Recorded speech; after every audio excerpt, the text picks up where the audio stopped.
Alors que les capitales européennes se préparaient à débattre d'un hypothétique tournant diplomatique en France, la nuit en Ukraine s'est à nouveau illuminée sous les frappes russes.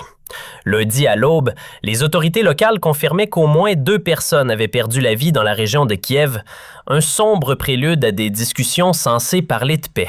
Peu après minuit, les sirènes ont déchiré le silence à travers le pays. L'état-major ukrainien signalait l'activation des défenses aériennes sur plusieurs fronts, preuve que le ciel était loin d'être calme. Dans la capitale, un missile a atteint une clinique privée où des patients étaient encore hospitalisés. L'impact a provoqué un incendie meurtrier, une victime, 3 blessés. Les équipes de secours ont partagé des images poignantes de brancards extraits d'une structure noircie par les flammes. À l'aube, un autre projectile a frappé Fastive, localité voisine, coûtant la vie à un homme d'une 60aine d'années. D'après le gouverneur régional, Nicolas Kalak, les explosions ont également entraîné des coupures d'électricité dans plusieurs secteurs. Les autorités ont dû activer des dispositifs d'urgence afin d'assurer eau et chauffage, alors que les thermomètres plongeaient jusqu'à moins 8 degrés Celsius. Le calendrier n'a rien d'anodin. Ces bombardements interviennent précisément à la veille d'un sommet stratégique en France, où les dirigeants européens espèrent arracher une avancée sur un plan de règlement que Kiev affirme achevé à 90%.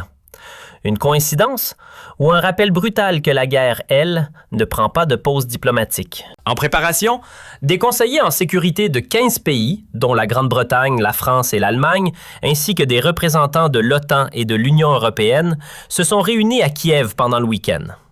L'envoyé spécial américain Steve Witkoff s'est joint aux pourparlers virtuellement, ont déclaré des responsables ukrainiens, bien que les discussions aient été éclipsées par l'opération militaire à grande échelle de Washington au Venezuela plus tôt le même jour. Une autre réunion préparatoire impliquant des chefs d'état-major militaires est prévue lundi.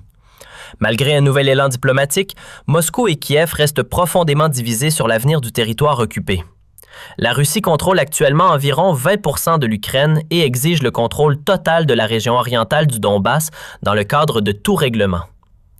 L'Ukraine a rejeté ces conditions, avertissant que des concessions territoriales encourageraient Moscou et ne parviendraient pas à empêcher de futures invasions. Pendant ce temps, le ministère russe de la Défense a affirmé que ses bombardiers Su-34 ont frappé un site de déploiement temporaire ukrainien en utilisant des bombes aériennes guidées. Le ministère a diffusé des images montrant l'avion décoller, effectuer la mission et retourner à la base. Bien que la date et l'emplacement des images n'aient pas pu être vérifiés de manière indépendante, les forces armées ukrainiennes ont rapporté qu'au cours du week-end dernier, la Russie a effectué une attaque de missiles, 67 frappes aériennes et largué 174 bombes guidées sur les positions ukrainiennes.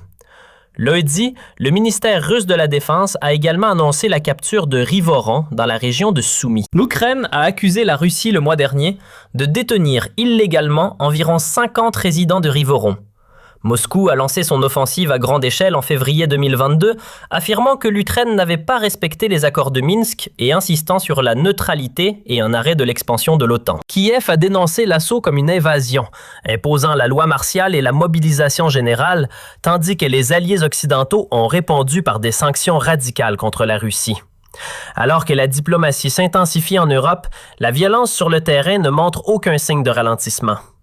Le moment choisi pour ces frappes est révélateur.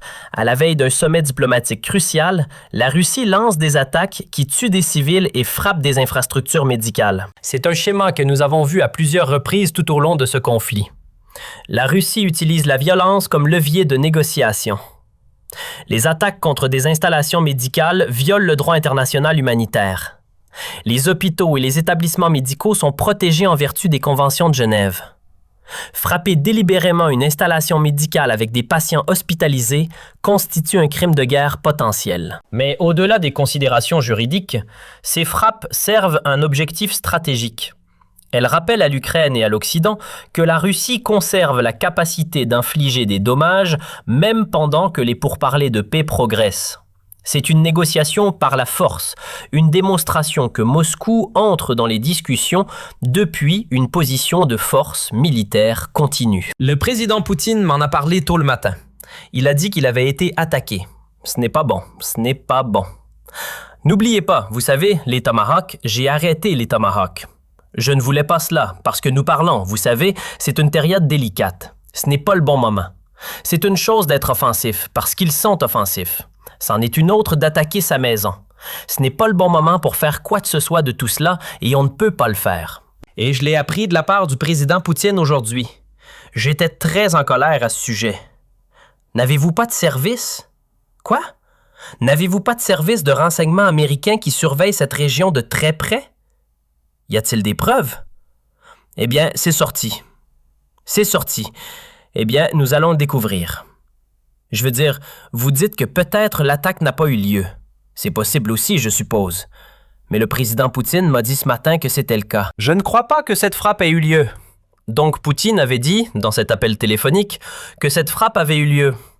Vous êtes sorti et avez dit cela et vous avez cru Poutine. Il y a eu des critiques. Il s'est passé quelque chose d'assez proche, mais qui n'avait rien à voir avec cela. Pourquoi avez-vous cru Poutine à ce moment-là et êtes-vous allé dire cela au sujet de l'Ukraine? Parce que personne ne savait à ce moment-là. Je veux dire que c'était la première fois que j'en entendais parler. Alors pourquoi pas? Il a dit que sa maison avait été attaquée. Nous ne croyons pas que cela se soit produit, comme vous le savez maintenant que nous avons pu le vérifier, mais c'était la première fois que nous en entendions parler.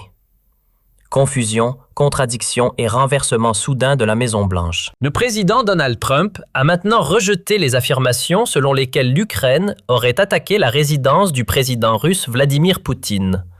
Ces commentaires interviennent alors que la guerre en Ukraine se poursuit et que les pourparlers en vue d'un cessez-le-feu fragile sont en suspens.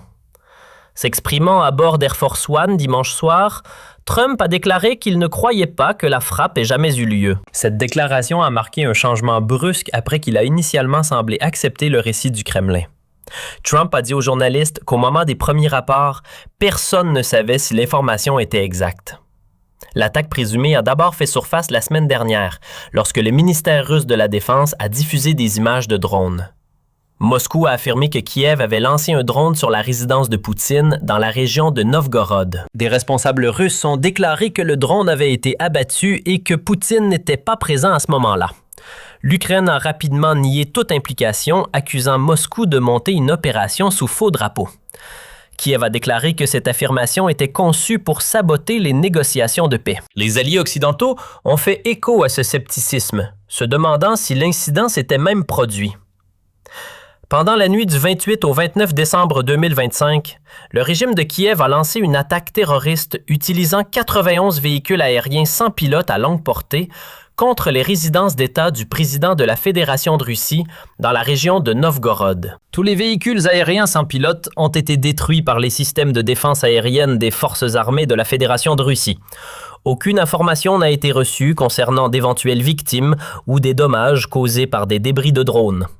Nous aimerions attirer votre attention sur le fait que cette action particulière a été menée pendant une période de négociations intensives entre la Russie et les USA concernant le règlement du conflit ukrainien. Nous voulons qu'il soit clair que de telles actions imprudentes et irresponsables ne seront certainement pas laissées sans réponse.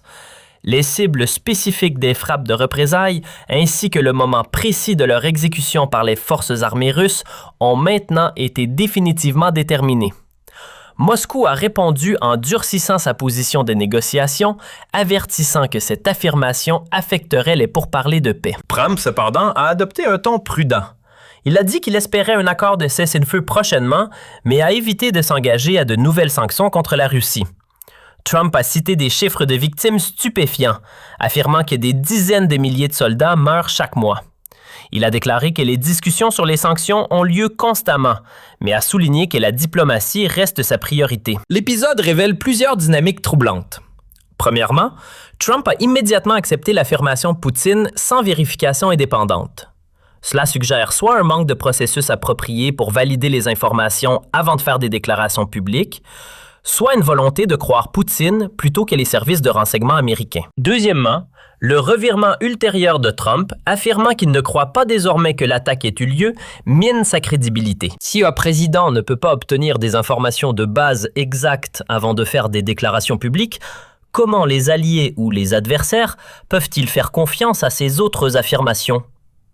La controverse survient à un moment critique, alors que la Russie et l'Ukraine œuvrent en faveur d'un cessez-le-feu près de 4 ans après le début d'un conflit dévastateur. Pendant ce temps, les dirigeants européens devraient se réunir en France mardi pour faire avancer une proposition de cessez-le-feu soutenue par les USA.